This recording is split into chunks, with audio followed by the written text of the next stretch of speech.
welcome. And I think Thomas is probably joining from the coldest part out of our three speakers today. So welcome to the Spring Institute, Thomas. It's great to have you here. And yeah, without any further ado, I'm going to hand over to you. Good morning, everyone. Good morning from where I am. I'm at, it's 8 a.m. Central Standard Time, and it is negative 13 Fahrenheit, which is negative somewhere around there Celsius. So it's nice and brisk up in Bemidji, Minnesota. Hopefully everybody can hear me okay. My microphone isn't always reliable. I do have slides to share. I did provide those slides. I can certainly go without, like in terms of sharing the screen. I can also share the screen if that would be easier for folks. If you can enable my share screen function.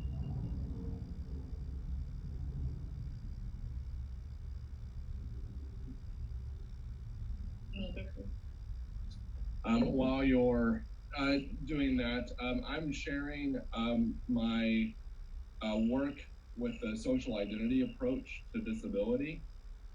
This is a, let me pull that up there.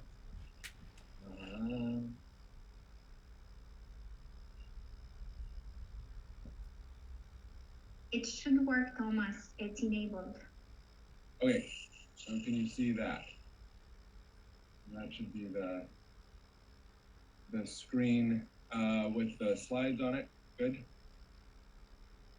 All right, so this is the social identity approach to disability, the paper that I wrote with Nyla Branscombe in 2018 for the Psychological Bulletin.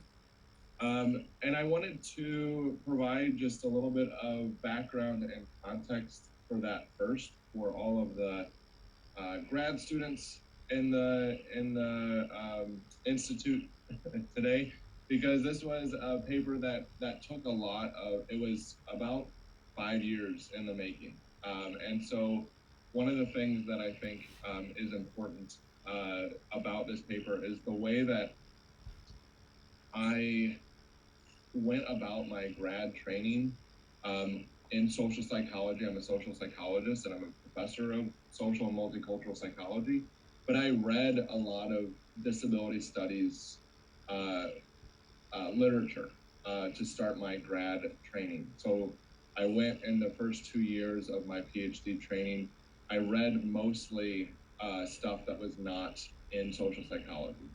So I was reading disability studies, work in history, literature, philosophy, sociology, the list goes on. And so the story of this paper is trying to figure out how to connect disability studies to social psychology in a way that could be productive or could provide a program of research. I am somebody who has a disability. I have cerebral palsy, and I've had cerebral palsy all my life. And it wasn't until I went to grad school that I figured out that there was a social identity or a community out there of people with disabilities that could serve as a psychological resource.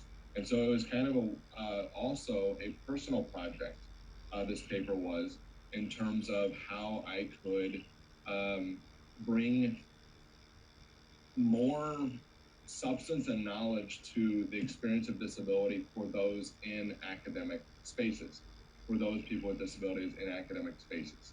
I had been looking for a paper like this with resources, with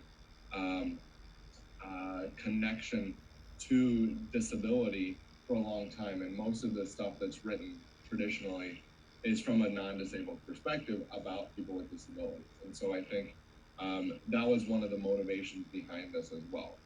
And so I think one of the things that I say about this paper to students and to other grad students is write what you know and connect to your personal experience, find the psychology of your personal experience, and try to connect it to what's out there already.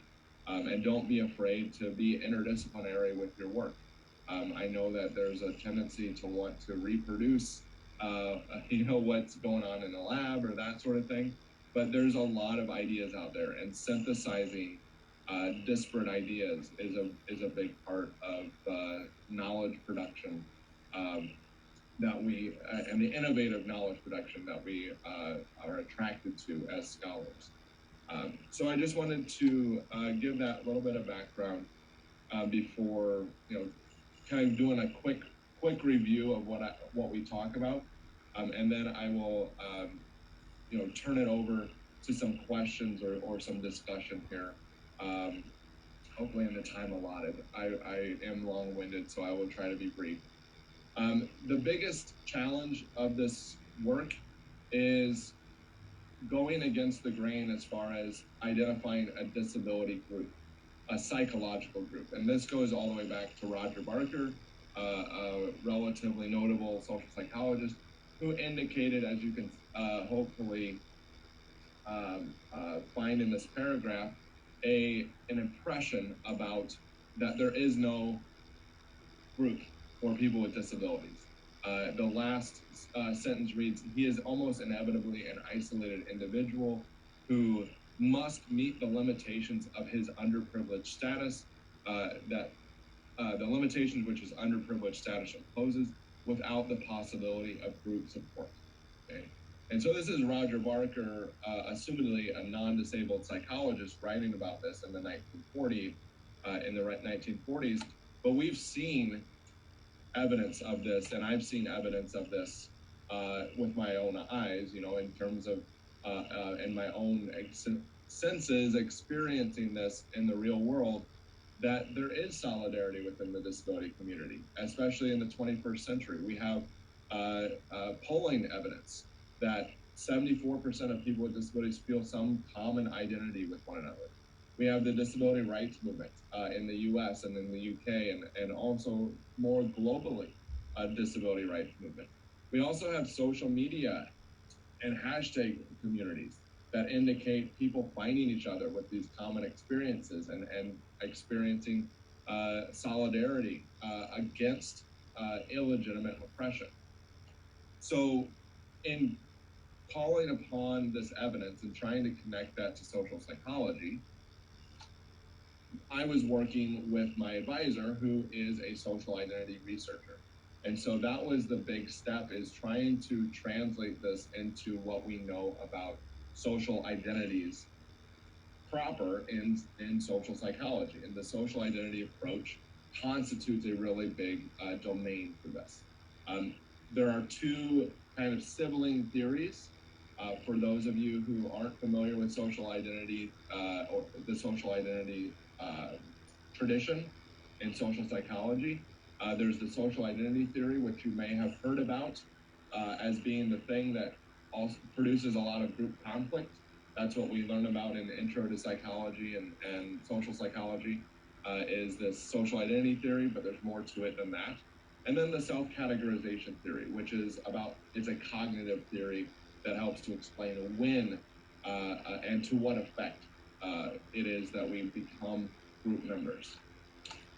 So the assumptions, again, for these theories is that part of our self-experience is wrapped up in our group memberships.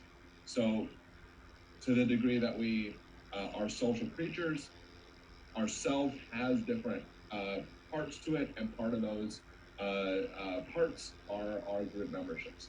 And then we seek group memberships that provide us a sense of positive distinctiveness. And so in the figure to the right, you can, that's indicating the difference between our personal selves, in this case, Amy versus Beth, and our social identities, which is us, women, versus them, men. Okay, so whenever we have a me, that's the personal self, and the we is the collective self. So in terms of the social identity theory, we have a need for positive distinctiveness in our groups. And so if we don't have that positive distinctiveness, we are going to be motivated to regain that. And that is significant for people with disabilities because disability is often a devalued or stigmatized group. And so when we make predictions about people with disabilities from the social identity theory perspective, what we are trying to get at is to what degree can the group be a psychological resource for people with disabilities, to lean back on, to offer social support, and to also produce social change through collective action. And so from that social identity theory perspective, we have different options as people with disabilities. I can become more of an individual agent and protect my personal identity, me, Thomas Dirth, by claiming higher status group membership, trying to hide my disability, trying to pass as non-disabled, or trying to distance myself from the disability identity. I can establish positive distinctiveness by changing the dimensions or meanings of comparison through what's called social creativity. So in this case, I can say, there's people with disabilities are actually very innovative, very flexible, very hardworking. So you establish the positivity, the positive dimensions of that group identity. And by doing so, you become more positive distinctiveness in your group.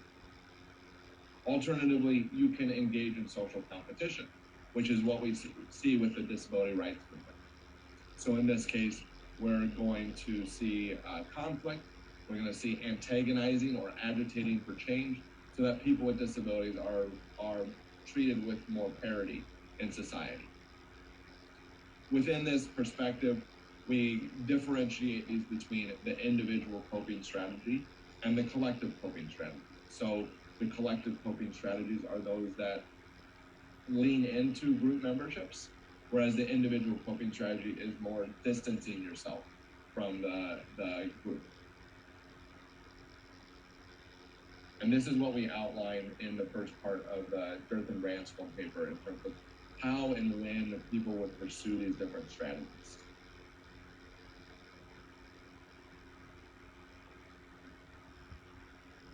Suffice it to say that a growing body of evidence from this perspective has shown that collective coping strategies are tremendously beneficial for the well-being of people with disabilities.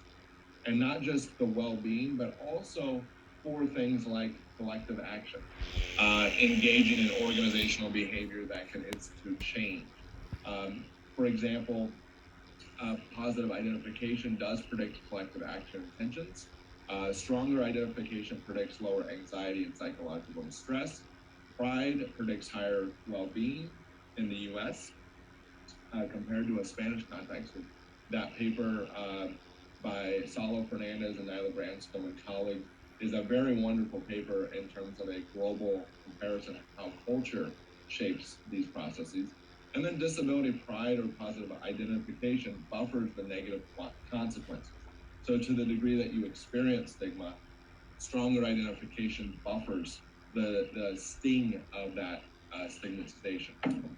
So what we've found through the social identity theory and trying to plug disability experiences into this is that where Roger Barker says there's no such thing as disability group and people have to go it alone, we know from empirical evidence more recently that by banding together and creating communities around disability, there's a lot more strength in numbers than we previously gave credit to. And also, if any of you are familiar with the documentary Crip Camp, I love that recent documentary because it shows in documentary footage how this works and how people with disabilities coming together can change the world. The other theory is the self-categorization theory, and I am keeping an eye on the time, but this is the cognitive side of it. So social identity theory is motivational in that we are motivated to positive distinctiveness, so we will do predictable things to regain that. Self-categorization talks about when are we going to engage in that group behavior. And it suggests that our self can exist at different levels of abstraction, meaning that I can be personally I have an impairment. I have cerebral palsy as an individual. But I also belong to disability communities at the sub-level, so mobility impaired, or the broader social level and as a coalition of disabled people. Okay. And so what this means is that we are fluid in our experience of the self, but that different contexts or different situations will call upon those different group identities. So somebody can be a proud disabled person in one situation compared to an individual who experiences isolation as a function of their impairment in another situation. And so we know from self-categorization theory that when people with disabilities self-categorize, it's because of either their accessibility of that identity personally. So I strongly identify, I'm proud to be disabled, so that identity or that self-category comes easily to mind, or it's a meaningful fit for the situation. So in this conference, in this institute, it's very meaningful for me to categorize myself as a person with a disability in this context, because that's what we're talking. That's the experience that we're getting at here. So self-categorization theory is a rich, provides a rich set of models and predictions that you could get into. I did for several years, and I'm still in it. Very, very, very generative. And that is one of the things that moving forward from this, self-categorization theory and social identity theory can strengthen disability research and practice because of the ways that it brings those group processes into common domains that you all in this institute are talking about in these last couple of days. So leadership, healthcare, sport and exercise, other organizational behaviors, collective action, all of those have been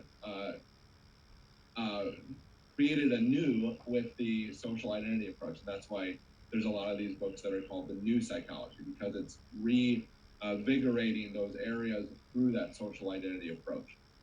It also encourages researchers to see disability as active participants in these expanded domains, rather than a specialized population that doesn't participate in these domains. So bringing people with disabilities and understanding them as part of the normal psychology is part of what this is about. Too long have assumptions relegated people with disabilities to the margins in these common domains. Likewise, bringing disability experiences can strengthen the social identity approach. So disability experiences provide a lot of novel questions for social identity researchers. So that means talking about the ways that cultural meaning making around disability is fundamental to creating disability group identity in the first place. There's a lot of diverse impairments, just a tremendous amount of variation there. But how do people with disabilities reach across those different experiences to form coalitions, to form a broader disability community? And then also the ways in which people with disabilities will work with ostensible out-group members, non-disabled group members in relationships, caregiving relationships, yet be able to also identify as a disabled person, contrasting that experience. That is something that the social identity approach doesn't do a lot of. And I would just say the last thing here, the example of bringing these two together came about with Dirth and Branscombe in 2019, where we asked the question, when will disabled people perceive negative differential treatment as illegitimate discrimination?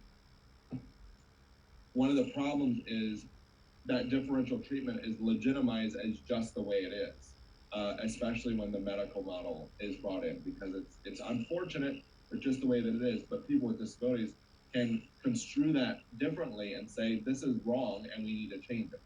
And it does depend on the beliefs about the intergroup social structure, as social identity theory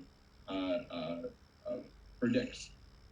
And so we found that when you use a social model framing of disability, this changes how people with disabilities view the social structure, and that changes the view of that differential treatment as illegitimate discrimination. So this is the power of the social identity approach, is it provides the model or the framework in which to understand these. So I will leave it at that. Again, this work is meant to bring disability studies ideas into the main of social psychology, so that people with disabilities are not seen as a specialized population that can't be done, you can't do research on because they're special. This is meant as a kind of introduction to the discipline, that people with disabilities constitute a lot of great novel and innately human experiences that need to be better understood.